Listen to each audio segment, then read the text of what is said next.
আসসালামু আলাইকুম রহমতুল্লাহি ওয়া আমরা আসছি মাদারগঞ্জ উপজেলার বারুইপাড়া গ্রাম নামে এটা হচ্ছে চরের ভিতরে। ওই পাশে হচ্ছে একটা বড় নদী। তো এগুলা হয়তো সরকারিভাবে আপনার নদীর পাড় যেন না ভেঙে যায়, তার জন্য নদীর সাইড দিয়ে এরকম গাছ লাগাতে হয়, বন টাইপ।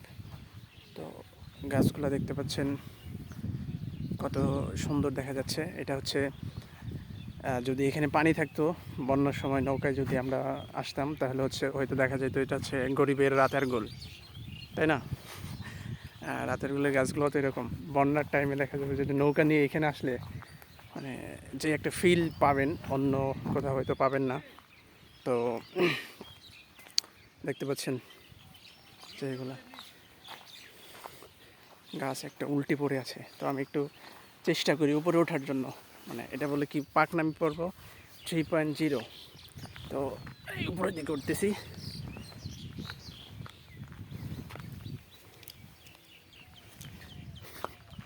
ওই দিক থেকে আমারে বলতেছে, আমি বলে পুংটামি করতেছি।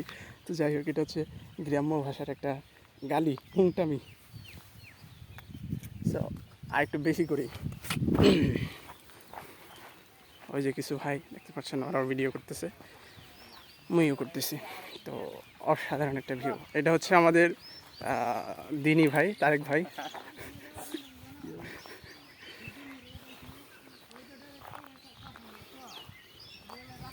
ওই যে এই যে ঠিক সাদা পাঞ্জাবির লোকটা আমাকে পোংটা বলে একটা গালি দিয়েছে। এখন তাকে কি করা যায় সেটা আপনারাই বলুন। আর এই যে দেখতে পাচ্ছেন আমাদের মধ্যে মাঝারি পর্যায়ের ফুফাতো ভাই, তো তার কাজ হচ্ছে কি জানেন? সারাদিন ফোনে কুটুর কুটুর কুটুর কুটুর করা, আর কোনো কাজ নেই। তো তোরটা বলা হয়েছে, আর কিছু বললাম না। আর এই যে দেখতে পাচ্ছেন মোটামুটি গরিবের কি বলে R15 M ভার্সন, এটা দিয়ে আমরা চলে আসছি এখানে ঘুরতে। আর এটা হচ্ছে মিডল ক্লাস ফ্যামিলির হচ্ছে কি বলে মানে R15 আর কি।